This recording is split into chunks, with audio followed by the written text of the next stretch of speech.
The pace is accelerated. We got a Friday night game, and coming off a late Saturday once, we had to get right to work. So game plans have been in since Monday, and the guys have been working really hard through soreness and playing a hard one to come back and flip around and get to the next one. So credit to the guys for pushing yesterday and today's practice. I feel positive and really good about where the guys are at going into this week. What challenges does MTSU present? They appear to be a smaller school on paper, but they've got guys that really good team speed and very capable. I don't know what they do on offense, but on defense, they do a lot of different variety of things. So our guys have had to prepare for a bunch of different looks, man, zone coverage, and different fronts as well. How does the defense compare to Texas's and Utah's? Their defense? Mm-hmm. Well, on film, not as big, but on film, they look just as fast. So we expect a fast opponent, and that's what we're preparing for.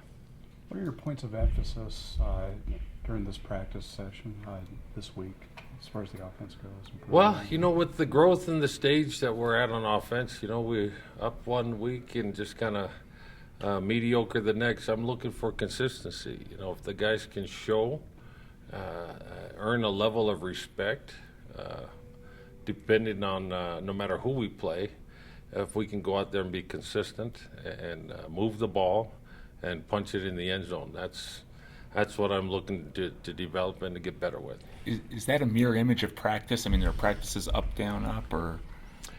Well, sometimes they are that way, and our goal as a group is to minimize those giant leaps up and down, and to be a steady performer. So we've been working on that, measuring things in practice and trying to hit the mark in practice. Pass efficiency has been a big problem. What are you doing to address that in practices? Well, it's kind of a sign of the stage of where we're at right now. We're the pass game is not been effective. And the run game has been spotty as well. So it's got to be tightened down on all levels, passing, running, the fundamentals of the game on offense. If it's a pass play, you got to get open. And you have to protect, and you have to throw, and then you have to catch. And right now, we are not doing that at a high level. What about, because Taysom's fairly inaccurate some throws on this past week, so I had to kind of work on that to get him closer where receivers have a chance to get the ball. Well, it's got to start with protection. A lot of the time, Taysom's been harassed, and if that's a consistent deal for a young quarterback, then he's not trusting what's going on downfield. He's barely trusting what's going on in front of him. So before we jump to conclusions about Taysom Hill, what I see is we have to grow as an offensive unit. And the pass efficiency statistic is a characteristic of where we're at right now. Would there be any beneficial, because you guys go fast, get to the line, some teams will use the clock to see what's going in front of them with defense, even instead of snap like you guys are going. Is there any consideration to see what's going on, what the defense is bringing to you? That'd be easy to revert to, but would still have the same problems. It would still be an efficiency deal, in my opinion. Whether you go fast or go slow, that's a team culture thing. It's our job right now on offense to execute, whether you go fast or slow. If you have the same symptoms in one tempo, they're certainly going to follow you in the other. You said after the Utah game that you were pretty pleased with how fast you were going, pretty pleased with how hard the players were playing, and it was coming more down to execution. Is that what you're seeing as you've looked at what's going on with the team? Are you pleased in those two areas? Well, yeah, the team culture is that. And to see the offensive unit take steps forward in that department is very encouraging. But, you know, the implication is to confuse activity with results, and that's certainly what we're not trying to do.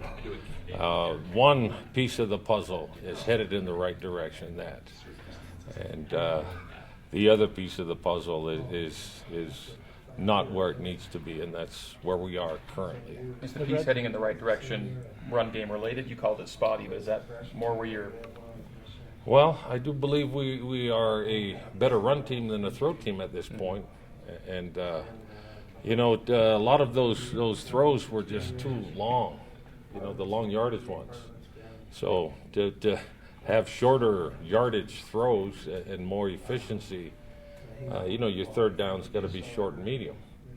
So that means your first and second down, you know, you got to be able to run the ball efficient. You got to be able to complete balls in those areas. And we were very spotty the other night. So yes, the goal is to get better.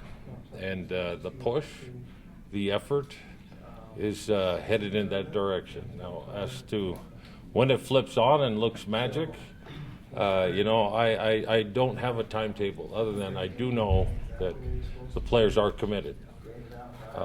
After a tough loss to come back and push the way they push, they're very committed to improving and fixing that.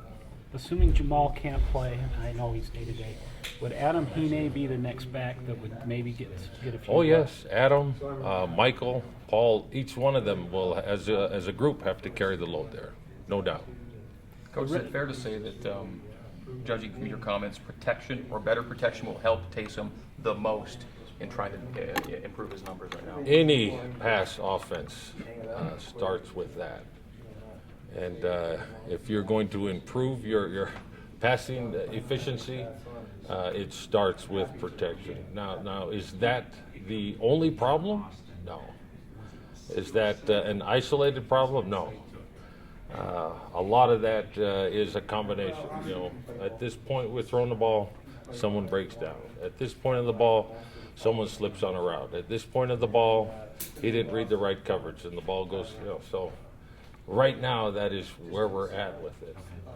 And so it's just a matter of everybody committing to doing better and improving ourselves. And again, I do believe we are accomplished in the team culture part of going fast and going hard. The guys are really trying. The execution is not there. And symptoms of a team that's just where we're at right now. Do you track drop rates at all, and is that a factor for you, and is it acceptable at this point of the season for you? No, any drop is never acceptable. And you know, right now we're looking for guys to, you know, take charge of that part and show up and be guys. You know, when you get a chance to make a play, make a play.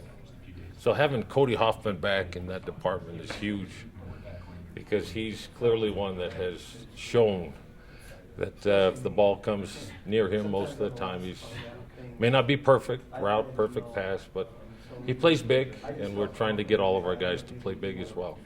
The red zone problems, when you're reviewing the film, is that an execution problem, a play calling? What have you put your finger yet on what went wrong in the red zone offensively? Well, the red zone efficiency is also a sign of where we're at. You know, we're not very efficient as a group right now. These are typical symptoms of an offense that has not earned that consistency, and that's what we're trying to do, is to be a group that can be consistent there on third down and rushing the football efficiently. And if you do that in those areas, then your quarterback looks really good. And right now our offense is not hitting at that cylinder like we'd like to. You said you lost the game in the trenches as far as the offense goes. What are you doing to make sure that doesn't happen in future games? Well, there is no magic fix there. You just take it one day at a time and one game at a time to get yourself better. You know, I thought we did take a step forward in that with the Texas game, but we got outplayed in the Utah game and outcoached. So we got to do a better job all the way around there. It's, again, symptomatic of an ailing offense starts with your guys up front. When it's going well, then y'all pay attention to the skilled guys and give them interviews and give them credit. When it goes bad, it's usually, but that's football. It does really start in the trenches.